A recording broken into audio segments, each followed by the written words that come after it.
सावन का महीना आते ही मिथिलांचल मधुश्रावणी पर्व गीत संगीत से गुंजायमान हो जाती है। लोग पर्व मधुश्रावणी मनाने में नवविवाहिताएं जुट गई हैं।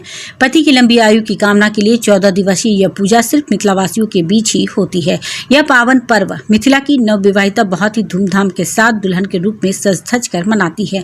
मैथिल संस्कृति के अनुसार शादी के प्रथम वर्ष सावन माह में नवविवाहिताएं मधुश्रावणी का व्रत करती हैं। सावन के कृष्ण पक्ष के पंचमी के दिन यानी 27 जुलाई से मधुश्रावणी व्रत की शुरू होकर 11 अगस्त तक चलेगी। इस वर्ष यह पर्व 14 दिनों का होगा। मैथिल समाज की नव विवाहितों के घर मधुश्रावणी का पर्व विधि विधान से होता है।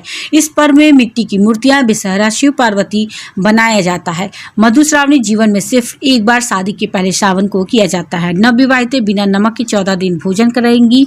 यह पूजा लगातार 14 दिनों तक चलते हुए श्रावण मास के शुक्ल पक्ष की तृतीया तिथि को विशेष पूजा अर्चना के साथ समाप्त होती है।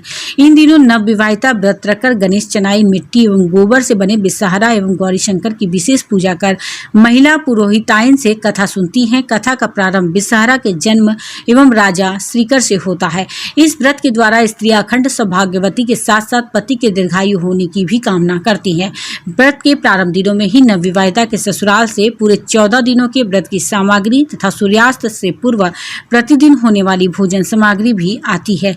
शुरू व अंतिम दिनों में व्रतियों द्वारा समाज व परिवार के लोगों में अंकुरी बांटने की भी प्रथा देखने को मिलती है। प्रतिदिन पूजन के उपरांत नवविवाहिता अपनी सहेलियों के साथ गांव के आसपास के मंदिरों एवं बगीचों में फूल और पत्ते तोड़ती हुई व्रत का भरपूर आनंद लेती है। इस बार 27 जुलाई को पूजा प्रारंभ हुई है और 11 अगस्त तक चलेगी। लगातार 13 दिनों तक नवविवाहिता अपने ससुराल का अरवा भोजन प्राप्त करती है।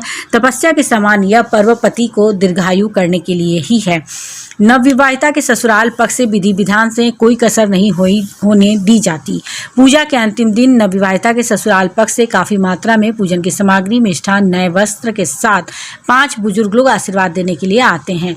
बुजुर्ग लोगों की आशीर्वाद पाकर ही पूजा समाप्त होती है। मैथिल समुदाय की नवविवाहिता अमर सुहाग के लिए मधुश्रावणी करती हैं। मिथिला की पारंपरिक रीति रिवाज के अनुसार चलने वाले लोग देश विदेश में भी इस व्रत को करते हैं। इस पूजा में नाग देवता की विशेष रूप से पूजा की जाती है। प्रत्येक दिन अलग अलग कथाओं में मैना पंचमी, बिसहरी, बिहुला, मनसा, मंगला गौरी, पृथ्वी, समुद्र मंथन, सती की कथा व्रती को सुनाई जाती है। प्रातःकाल की पूजा में गोसाई गीत व पावनी गीत गाए जाते हैं तथा संध्या की पूजा में कोहबर तथा संझौती गीत गाए जाते हैं।